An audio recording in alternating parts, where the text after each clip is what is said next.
सब पद में पारस पटेल हो, लेकिन आज हमारी ये साहस पूर्वक बैठे थे दाई दीदी मन पर, भैया मन पर, कैमरा वाला पर, माइक वाला पर, हमारा आयोजक पर, संचालक पर, सब जन पर मैं आज पारस देवार बन जाता, गाना काट ले देवार बनत। अच्छा सब बात बने बने मैं आए हो देवार, हम और देवानी नहीं आए, और देवानी घर में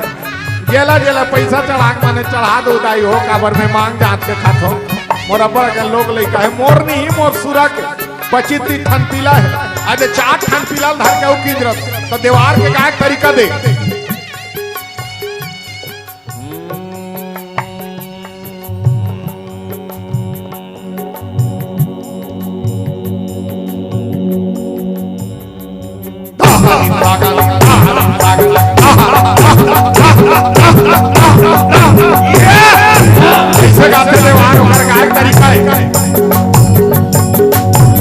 रामे रामे रामे रामे रामे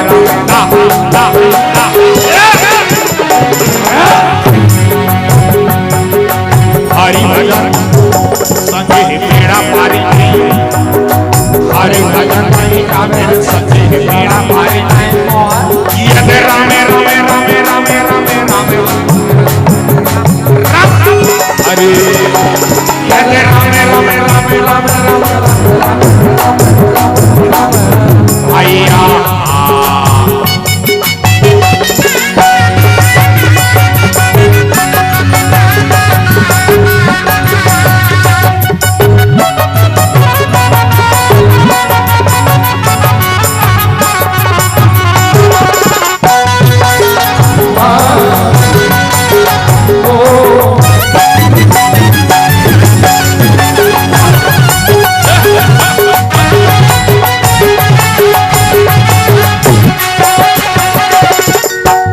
भजन नहीं गावे संगे भजन में आवे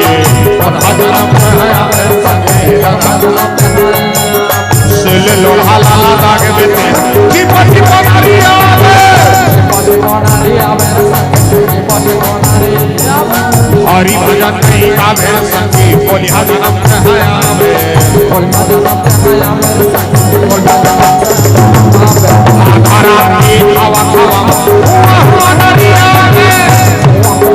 रामे रामे रामे रामे रामे रामे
सियावर रामचंद्र की